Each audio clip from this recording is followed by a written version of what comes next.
Hello folks, welcome back everyone, welcome again to the Hoplite channel. I am your host Hop, and you are clicking on this video because the title Samurai Lit Takuan Soho Part 2.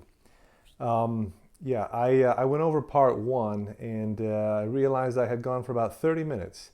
So in the interest of maybe keeping people's attention for longer, see if I can shorten Part 2 down so it's a little bit more digestible. In any event, appreciate you coming back if it's your first time. If you are interested in this series, I recommend going back to the primer series for Bushido or beginning with Takuan Soho Part 1. But in any event, appreciate you all being here. As we finished Part 1 of Takuan Soho, we talked about his book, The Unfettered Mind, and in particular the first chapter of that book, which was Immovable Wisdom. And I mentioned how he had written that book for his friend, Master Samurai and Swordsman Yagyu Munenori. In this second part, I'm going to maybe explain a little bit more about Zen Buddhism as far as Takuan Soho practiced it as a monk.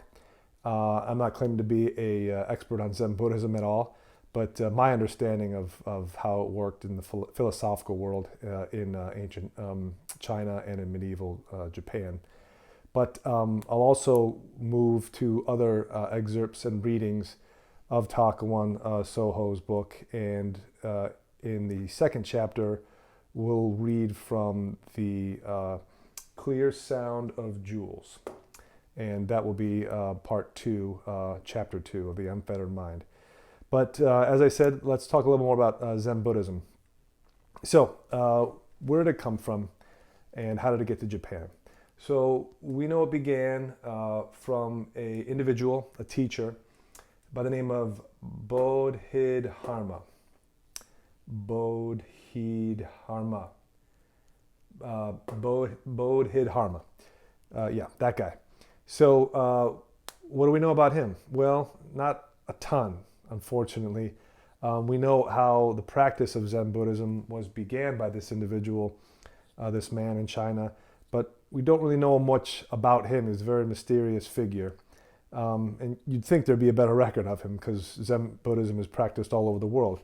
I mean, Richard Gere is a Zen Buddhist, for God's sake, and he's like the most popular actor of all time. So you think we would know the guy who helped Richard Gere find that.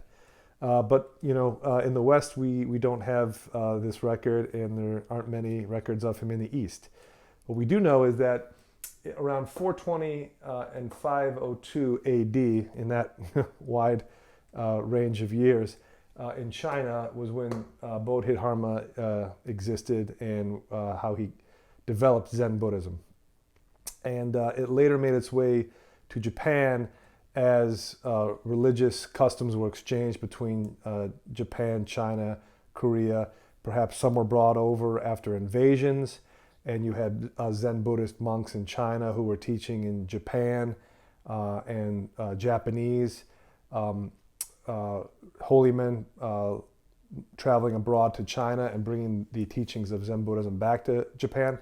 But in any event, the Rinzai school of Zen Buddhism in Japan is how Takuan Soho came to learn Zen Buddhism. But what were the main tenets of Zen Buddhism? And we find that, number one, there is no scripture. There's no Bible. There's no Quran, Hadith. There's no Torah. There's no Old Testament, New Testament. It's simply a practice of the teachings of the Buddha as they are instructed from teacher to student. And as a student becomes a master, he then becomes the teacher for the next generation. And that's basically how it's passed down. There aren't any source materials or actual holy texts from which one can learn Zen Buddhism. And following on that, there is no dependence on words or deeds. In that words and deeds are fine, but they exist in the corporeal sense. I have to say words, you have to hear words. I have to do things, you have to see things. These are manifestations of the ephemeral world of the earth and not of the heavens. So the Zen Buddhist was not particularly concerned with words and deeds if it did not bring you greater enlightenment. Words and deeds for the sake of words and deeds were just that. They were things that existed in this world for particular purposes but had no deeper meaning unless they led you to enlightenment. Which leads to point three, proceed to and from the mind. That everything as a Zen Buddhist does in his life proceeds from his mind and back to his mind. And the mind is not to be taken simply as the organ sitting in your skull, but also your consciousness, your soul. And that was something that every person carried with them, and that was of this earth and also something beyond it, because your soul obviously is bound to your body here, as we know, and when you die, we believe that your soul joins other celestial bodies or goes on to do other things. So we believe. And this was important to the Zen Buddhist because the words and the deeds and the scripture being matters of this world, the mind, the consciousness, was everything. And that you needed to do these things to see your own nature, to understand one's own nature, to look for this enlightenment, and to see where you exist in this world and how you can best exist while you are here, and what is best in serving with your ancestors and the heavens, the gods, and if there is God. But the presumption is that your understanding of your own mind, your own consciousness, is how you achieve enlightenment. And as we found in the Immovable Wisdom chapter of the Unfettered Mind, this enlightenment, this process, this koan of questioning and learning, of deciphering truth from falsehood, is never ending. And that would seem like a decent way to live for a Zen Buddhist monk. It was like when the Dalai Lama told Carl, after this is over, there won't be any money, but when you die, you'll achieve total consciousness, which is enlightenment. And that's a good deal. I mean, if you think about it, everything else you do between now and then will simply seem like a waste of time. But in the end, your compensation will be enlightenment. And who could ask for more? But how do we take all of this in total and move it to the unfettered mind? Because isn't the unfettered mind a scripture? Isn't it Takuan Soho putting his words and deeds into a work and using this as scripture? Well, not quite, because he wasn't using the unfettered mind to instruct his friend Yagyu Munenori how to act as means of scripture. All he was doing was using the unfettered mind, and as we'll read from the Clear Sound of Jewels, as a koan, as a way of expressing truth as he understood it, and how the process of a samurai should also be the pursuit of truth, and truth being the perfection and enlightenment of his martial art, of his understanding of the way of Bushido. And this is not scripture, this is simply, I guess you would call it a how-to guide. Not necessarily something that must be adhered to like we would adhere to dogma or law, canon law, but things that are useful for the samurai and the Zen Buddhist monk to keep in mind as they walk their own individual ways. Okay, so we'll read now from some segments of the Clear Sound of Jewels, and I will provide a read-along as always, and we'll talk a little bit about each segment as we go here. Okay. So the first one, page 42 in the Unfettered Mind. And Takuan wrote, "As I was saying such things half to myself while passing a long spring day, a certain man came up and said something like this: While wealth truly pleases our hearts, having life is the greatest wealth of all. So when it comes to the amount of reckoning, a man will throw away his wealth to keep his life intact. But when you think that a man will not hesitate to throw away the life he so values for the sake of right-mindedness, the value of right-mindedness is greater than life itself. Desire, life, and the right-mindedness, among these three, isn't the latter what man values most? At that time, I replied something along these lines. desire, life, and right-mindedness. To say that right-mindedness is the most valued among these three is only natural, but to say that all men, without exception, value right-mindedness the most among these three misses the mark. There is no man who simply values desire and life, but keeps right-mindedness in his thoughts. Okay, what is he saying here? This is kind of a example of koan where he uses a story as though he was walking down a path one day in the spring and a man came to him and said something like, well, men value wealth, but they would throw away their wealth if they could keep their life intact. And if you would ask this man if he could keep his life intact and also right-mindedness, he would tell you he would also choose right-mindedness. But I think Takuan instructs him, or rather opines to him, that you could say that people value their lives above all wealth, that they would choose to have wealth, but they would choose to have their life if it meant a decision between the two. But rarely do all three coincide, where you have someone who understands that right-mindedness is the true wealth, and that to throw away one's life for the sake of right-mindedness is enlightenment. And that is the truth. And he is telling his friend Yagyu, and I believe other people who are reading this work, that the clear sound of jewels, it sounds interesting, but the clear sound of jewels is that a jewel appears imperfect until the polishing takes place. And the clear sound is the clarity of the jewel as you polish away the impurities and imperfections, as you move the jewel from a state of nature into a state of truth.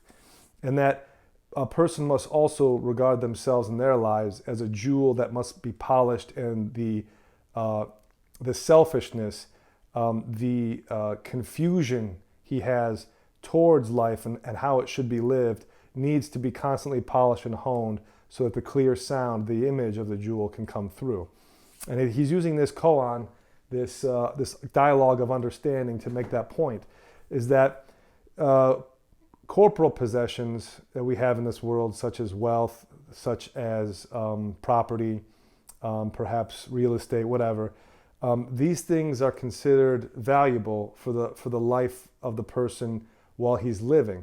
But if he comes to the end of his life and understands that he can have one thing, the continuation of his life, but the absence of that wealth, he will choose life. But if you ask that same man that he could extend his life, but he would have to give up right-mindedness, most men would choose to still extend their life and to give up right-mindedness, making no distinction between physical wealth and right-mindedness. He believes this is probably incorrect, that the right-mindedness is the true wealth, and that to proceed in the way with justice and the other virtues of Bushido in mind is the only way to proceed in life. Because without life in the right mind, there is no wealth at all. And a life without it can be seen just as useless as the wealth of physical possessions, money, property, etc. Okay, move to section 2. He continues on this same topic. This is page 44. And he says, right-mindedness is a matter of extreme importance.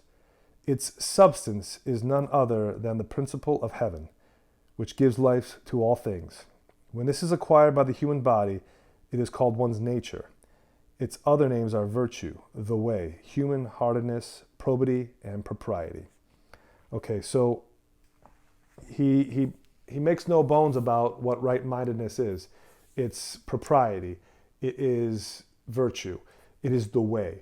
So as he's telling his friend that right-mindedness being a source of wealth because you bear it in your conscience, you take it with you no matter where you go, it is something that is irreplaceable.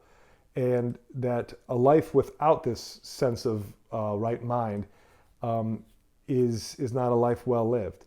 And that if a samurai or a Zen Buddhist monk chooses to walk the way, right-mindedness is essentially a lamp onto his feet. The right mind will show you the way.